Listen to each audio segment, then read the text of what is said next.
Halo, jumpa lagi bersama saya Amanda dalam seri pembelajaran Python untuk pemula.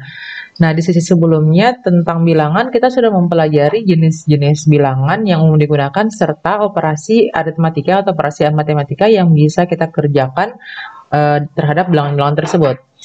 Nah, seperti pada string yang punya string method, number juga atau bilangan ini juga punya yang namanya number methods. Nah, selain number methods, ada juga fungsi-fungsi matematika yang merupakan built-in function yang ada di Python yang bisa kita gunakan, ya. Nah, di antaranya itu untuk fungsi yang paling sering digunakan itu adalah fungsi round, ABS, dan POW, ya. Jadi round ini untuk rounding atau membulatkan, dia gunanya untuk membulatkan bilangan ke beberapa tempat desimal. Terus ada ABS atau absolute, itu dia itu untuk memperoleh nilai mutlak dari satu bilangan. Dan ada POW atau power, dia itu untuk memangkatkan suatu bilangan. Kita akan mulai dari fungsi round. Jadi fungsi round ini gunanya adalah membulatkan bilangan, ya. Nah, yang pertama kita akan lihat contohnya. Kita membulatkan bilangan 2,3 menggunakan fungsi round. Kita run, hasilnya adalah 2, ya. Terus kita juga bisa misalnya mau membulatkan bilangan yang 2,7. Kita run, hasilnya adalah 3. Ini perbedaannya, kalau yang contoh pertama tadi itu dia angka di belakang koma kurang dari 5. Makanya dia dibulatkan ke bawah jadi 2. Sementara kalau untuk angka yang di belakang komanya lebih dari 5, 6, 7, 8 dan seterusnya itu dia akan dibulatkan ke atas, ya. Sehingga di sini pembulatannya hasilnya 3. Nah, bagaimana kalau angka di belakang komanya itu sama dengan 5? Ya, kita lihat contohnya, misalnya kita punya 2,5, kita run, hasilnya adalah 2. Terus kalau kita punya lagi yang lain, misalnya 3,5 dan kita run, hasilnya 4, ya. Perhatikan di sini ada sedikit perbedaan, ya. Kalau tadi untuk 2,5 itu dia dibulatkan ke bawah, sementara 3,5 dibulatkan ke atas. Nah, kenapa bisa seperti itu? Nah, untuk bahasa pemrograman Python, ketika kita punya angka di belakang koma sama dengan 5, Python itu dia akan menggunakan yang namanya aturan pembulatan ke bilangan genap terdekat. Ya, ingat bilangan genap itu kelipatan 2. 2, 4, 6, 8, dan seterusnya. Makanya untuk 2,5 karena dia lebih dekat ke bilangan genap 2, dia diambil pembulatannya adalah 2. Sementara untuk 3,5 dia paling dekat ke bilangan genap 4 atau dibulatkan ke atas, makanya dia dibulatkan jadi 4. Oke? Nah, tadi kita langsung membulatkan untuk satu angka di belakang koma, ya, dan dibulatkannya itu ke bilangan bulat. Nah, bagaimana kalau kita mau membulatkan untuk jumlah angka tertentu di belakang koma? Tetap menggunakan fungsi round, yang mana nanti dia ada 2 parameter yang dimasukkan, ya. Jadi formulanya itu round x, y, di mana x itu adalah bilangan yang mau kita bulatkan, sementara y-nya jumlah angka di belakang koma yang mau kita butuhkan. Di sini y-nya harus bilangan bulat, ya. Misalnya kita punya contoh, kita mau bulatkan 3,14159, terus kita membulatkan 3 angka di belakang koma, jadi 3 di sini. Kalau kita run, kita lihat tadi 3,149 akan dibulatkan menjadi 3 angka di belakang koma. Nah, kenapa dia jadi 142 di sini? Kita lihat 5-nya ini dia dibulatkan ke atas menjadi 2, ya, dibulatkan ke bilangan genap yang dekat. Ya, karena di sini 15 paling dekat ke 2, makanya dia 142. Terus yang berikutnya, misalnya kita mau bulatkan lagi 2,71828. Terus kita bulatkan 2 angka di belakang koma, berarti dia 2. Nah, kalau kita run, maka hasilnya 2,72. Nah, di sini tadi syaratnya kan dia harus bilangan bulat. Terus kalau kita soal misalnya ini tadi, kalau kita mau bulatkan, terus yang untuk y-nya itu dia bukan bilangan bulat, misalnya 2,5, dan kita run, maka dia akan menghasilkan error, ya. Nah, oke, di sini saya ingin menjelaskan sebuah contoh yang menunjukkan kalau tadi itu pembulatan ke bilangan genap terdekat itu tidak selalu terjadi ketika kita menggunakan fungsi round ini ya. Jadi misalnya ini kan kita mau membulatkan 2,675 ke dua angka di belakang koma ya. Jadi kalau misalnya kita gunakan tadi aturan pembulatan ke bilangan genap terdekat, seharusnya dia ini nanti akan dibulatkan menjadi 2,68 ya. Ternyata kalau kita run, dia itu hasilnya 2,67.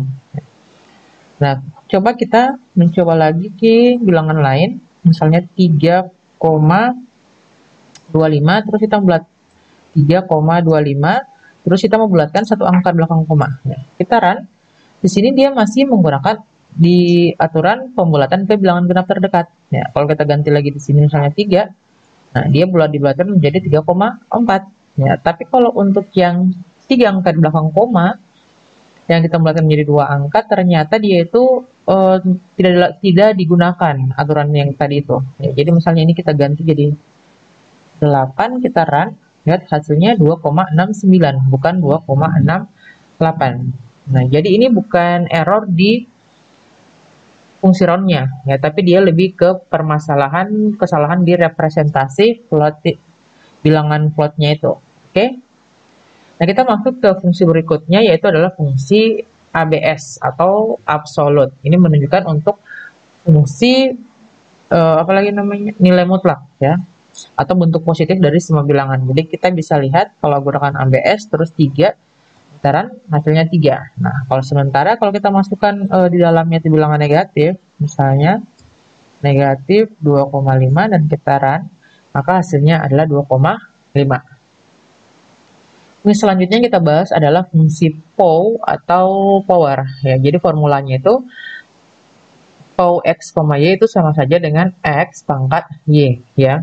Kita bisa lihat misalnya POW 2,3 itu artinya 2 pangkat 3 dan akan memberikan kita hasil 2 pangkat 3 itu adalah 8 ya.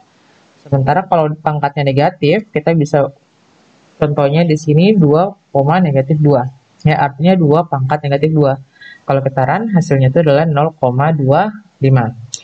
Nah, secara sepintas kalian mungkin mempertanyakan kenapa kita harus ada fungsi POW ini ya, sementara kita sudah punya aturan operasi perpangkatan yang menggunakan 2 asterisk ya. Jadi X bintang-bintang Y menggunakan tanda bintang atau tanda asterisk. Kenapa harus ada fungsi POW? Karena ternyata fungsi POW ini dia masih bisa kita tambahkan satu argumen lagi ya. Jadi dia tidak sama dengan ini. Kita bisa menambahkan argumen ketiga seperti ini. Jadi POW X, Y, Z itu akan mengevaluasi X pangkat Y terus modulus Z ya. Jadi dipangkatkan dulu baru dilihat modulusnya dengan Z. Kita lihat contohnya, misalnya kita mau pangkatkan, misalnya kita menggunakan fungsi POW untuk 2,3,2. Ini artinya apa? Kita 2 pangkat 3 terus kita modulus 2. 2 pangkat 3 itu 8 dan 8 modulus 2 itu adalah 0 ya, karena 8 habis dibagi 2. Bagaimana kalau modulus 3 dan kita run, menghasilkan 2 ya. Jadi 8 modulus 3 itu hasilnya adalah 2. Itu perbedaan untuk fungsi POW dengan operasi perpangkatan biasa. Nah, kita masuk ke number methods ya. Jadi ada banyak number methods yang bisa kita gunakan, tapi yang paling sering digunakan di pemrograman umum itu adalah is integer method. Ya, ini gunanya apa? Itu untuk mengecek apakah suatu float itu adalah integral atau bukan. Jadi seperti apa itu integral? Integral itu adalah bilangan yang tidak memiliki bagian pecahan atau angka belakang komanya sama dengan 0. Jadi misalnya 2,0, 3,0, min 5,0 itu dia termasuk integral. Tapi kalau 2,5, min 3,4 itu dia bukan integral karena angka belakang komanya ada. Berarti dia punya bentuk pecahan. Kita lihat cek jadi is integer ini dia akan memberikan output true atau false ya. Jadi misalnya kita kita definisikan sebuah bilangan 2,5 terus kita gunakan metode ini x dot is integer. Ya, terus kita run, hasilnya adalah false. Kenapa false? Karena tadi dia ini bukan integral, karena angka belakang komanya bukan 0. Nah, bagaimana supaya true? Misalnya kita punya y-nya sama dengan minus 3,0. Terus kita gunakan lagi fungsi metode yang sama, is integer. Dan kita run, itu akan menghasilkan true, ya. Nah, jadi fungsi x integer ini dia biasanya itu digunakan ketika kita meminta user input dan kita mau mengecek apakah input yang dimasukkan oleh user itu dia merupakan float yang tergolong integer atau bukan.